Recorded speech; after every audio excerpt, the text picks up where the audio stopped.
The Burger Den in Middleton is one of the places I remember from my childhood.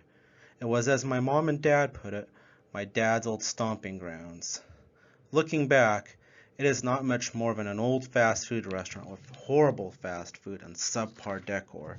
It looks as run down and beaten as the rest of dusty, shitty Middleton.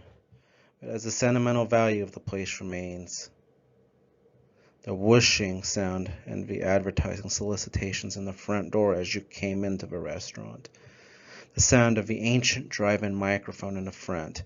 The orders taken down on paper receipts.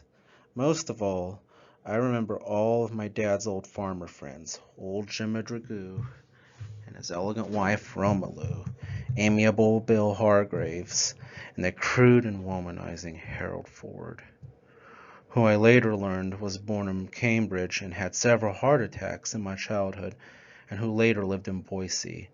I of course don't know if he's still alive or not, but I assume he's dead. My friend Dad was even friends with the mayor of Milton at one point, Lee Schweiger, who came in for coffee. All the guys there were farmers or local pillars of the community.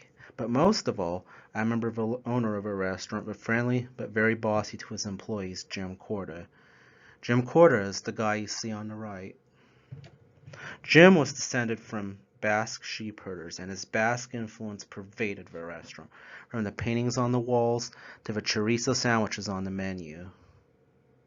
Jim ran on the school board as well in Middleton, and when there was an incident with a bus driver, my parents were absolutely mortified when my sisters ran screaming and hooting and hollering for his restaurant, mainly because my dad was a school custodian at the high school at the time and afraid the mainly Mormon school board would have him fired and our parents thrown into acute poverty and homelessness. But I've heard many stories about him. I'm sure there's many other places in my childhood that have better memories for me than the Burger Den. To his employees.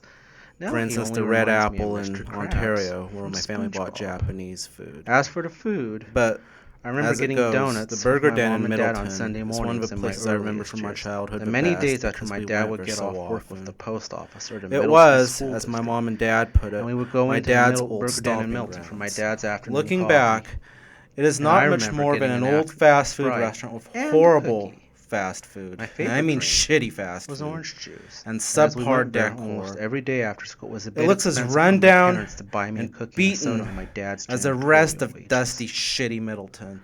The sentimental value of the place remains.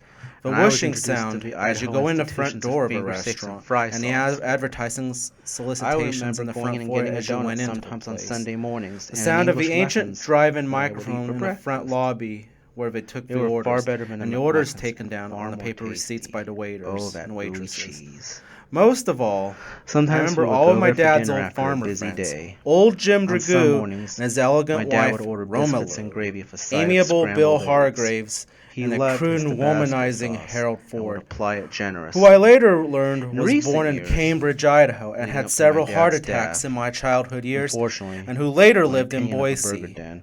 My dad was even friends with the mayor of Milton at one point, Lee Schweiger, who came in for coffee in the afternoons.